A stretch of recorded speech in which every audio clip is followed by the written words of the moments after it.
Hello there. What is going on, everybody? The YT-2400 Light Freighter expansion pack has just been previewed for Star Wars X-Wing, and it has made its long, triumphant return to X-Wing 2nd edition, or 2.5, with a lot of retools and changes, as well as a new faction added to it. If you guys are new here to the channel, we talk a lot about Star Wars X-Wing, as well as Legion and Armada and Shatterpoint. A lot of Star Wars and tabletop gaming news. We are also still a few days left to enter to win that big $50 Amazon gift card giveaway.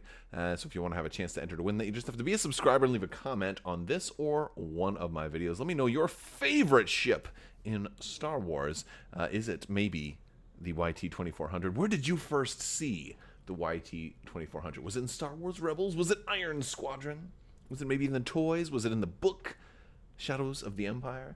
I'd love to hear from you. Maybe you saw it in the Star Wars Special Edition, taking off from Mos Eisley Spaceport and flying away. Lots of just a big fan favorite ship here. How many of you guys remember that old Kenner toy from the the Power of the Force line that they made for this thing, where like they decided, hey, let's just completely change up what this ship can do, and made it to where like it swiveled like a B-wing, and like the heavy laser cannon and the cockpit shot up while the whole master section in the middle stayed normal. And I'm like, what? This ship doesn't do that. And they're just like, yeah, it does now. It's a transformer. So, robots in disguise. I don't know. It's crazy. Anyway.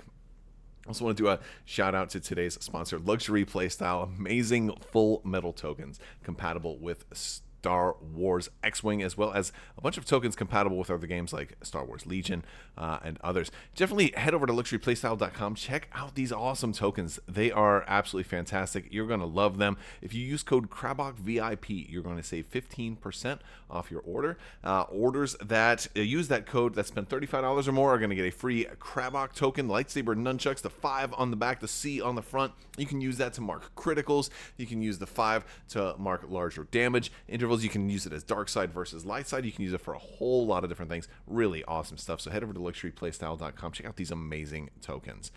All right, so we've got ourselves a YT-2400 coming out. AMG gave us a preview. It looks pretty cool. We've got some reworked ship stats. So pretty interesting here. They had talked about trying to rebalance it a little bit instead of like what this ship has just had just about every number for attack in the gamut, right? Like initially, if you remember, in 1.0 it was like a 2 attack turret that you could put the heavy laser cannon on, which kind of made it a 4. But then in 2.0 they said no, let's just make it a 4-point turret, and now it's balanced to a 3-point turret with a couple of little minor changes. So now it's a 3-pointer, and that's just wild, right? So it really depends on where the point cost for this ship is going to be, because when X-Wing 2.0 came out, like Dash Rendar, I'm pretty sure, if memory serves, was initially the most expensive. He was the first 100-point pilot in a 200-point game, so he was officially half your list just by himself. Crazy stuff, right? So now that he's rebalanced to a much more reasonable 3-point cost, maybe, just maybe, he'll be a little bit less than half of your list. So and also, since they have standardized loadouts, and then they have all of this other stuff, you're probably new list building rules. I'm sure they're gonna find ways to make it work. So for our extended kind of list building cards, we're only getting 2 cards here, which is super weird. No generic anymore, so no wild space fringer or whatever they want to call that. Just that's not even legal anymore. And since the stuff that FFG made before the 2.0 black box versions is like not legal anymore, so anything in the, I guess, the conversion kits you can't run in standard play anymore. The old versions of the I don't know how this is going to supersede like extended. Like if you're playing extended, can you still run the 4-point version? I don't know how all of that legal stuff is going to work out. I think I definitely have questions, because I know a lot of people still like to play extended, and since now we have like a distinct difference between and granted, it could just boil down to the points, right? Like, yeah, you can still run extended Dash Rendar with his 4-point turret, but he's going to be way more expensive. Maybe that's going to be how they do it. So I guess we'll have to wait and see. So, Dash Rendar is 5 points, and Initiative 5. Lebo is going to be Initiative 3. You're just getting these two. They have Sensor Blackout. Slight little change there. It says while you perform a primary attack at range 0 or 1, you roll 1 fewer attack dice, which kind of is going to take you down to 2. But you still do get that range 1 bonus, at least at range 1. So you still end up rolling 3 dice. So that's not bad. It's not bad. You don't have the donut hole, right? And it says while you defend at range 1, you roll 1 fewer defense dice. Now that one kind of hurts. So they definitely have made some changes, and I feel like they took the bowling ball and they spun it around to where the holes are now facing your opponent. And that's actually really a terrible analogy. Forget the bowling ball analogy. Let's go back to the ship. Dash Rendar has a slightly retooled ability as well. During the engagement phase, you ignore the effects of obstacles that you are overlapping. Still kind of keeping with the same spirit. Lebo is now going to have also Sensor Blackout, but he also has, after you defend or perform an attack, if you spent a Calculate token, gain a Calculate token, which is awfully nice of him. Both of which have 3 attack. Of course, Lebo has the Calculate, and Dash Rendar has the Focus. I really hope we see Dash Rendar again. I think that would be super, super cool. But now, keeping in AMG's tradition of trying to put everything on one card, we have new quick builds. And now, if you've seen this notice, or if you're looking at this graphic, you're going to notice, wait a second, why is there 4 quick builds for only 2 pilots? We've got Dash Rendar and Dash Rendar, and Lebo, and at a glance, they appear to be the same. There's 2 pilots and 4 cards. There's a big difference that means that you're going to have these 2 cards. And if you'll notice, the front viewing card is not for the rebel faction. Well, it's for the scum and villainy faction. Yes, it's a scum. I don't know. I'm talking like a wealthy noble. Yes, the scum and villainy are getting them too. It's very, very nice. That's what we do it. I don't even know why I'm doing voices today. It's just a super exciting day to be getting some X-Wing news. Like, AMG is actually doing X-Wing news. It's wild, and kookaburra, and hum apua. I bet you didn't know what that was. I'm all over the place today, folks. Never mind. I really should edit because I could take all this nonsense out, but I'm just leaving it in. I'm just leaving it in. We sometimes we leave things in. Like here's a mini crab because we're just nonsensical stuff. We just do mini crabs sometimes. It's just here to drive you crazy. Anyway, let's get back to it. So, lots of changes to these standardized loadouts. These are your quick builds that have all the text on the card. Pretty cool. Dash has same stats, so to Lebo, 5 and 3 for their respective initiatives. It definitely appears like they're going to have the same upgrades too. We can't see that with 100% certainty, but that's the implication here. Dash says after you gain they still have the Sensor Blackout. They both have that. But Dash says after you gain a red token as a result of moving through or overlapping an obstacle, you may transfer that red token to a friendly ship at range 0 to 1. Different way to play him, right? Different kind of synergies.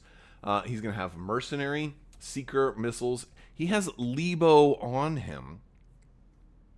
Very interesting. And the Outrider title, which appears to say, while you perform a primary attack at range 3, roll 1 additional attack die. Hey, that's like the 4 attack, right? So this is still keeping with the same thing. I don't even think they really changed it very much. While you perform an attack that is obstructed by an obstacle, you may change one of the defender's evades into an eyeball result, which is pretty cool. So, Lebo happens to have efficient processing. He says after you perform a calculate action, gain additional calculate token. He's also got the Seeker missiles, and he also has the Outrider title. Now, this is interesting to me because, like, if you're using standardized loadouts, you can't run 2 YT-2400s if you're running standardized loadouts. They don't give you a generic, and they both have the Outrider title, so you can't run both of them. You can't run Dash and Lebo. And you can't I mean, and you couldn't even if Lebo didn't have the Outrider title because Dash has Lebo on him.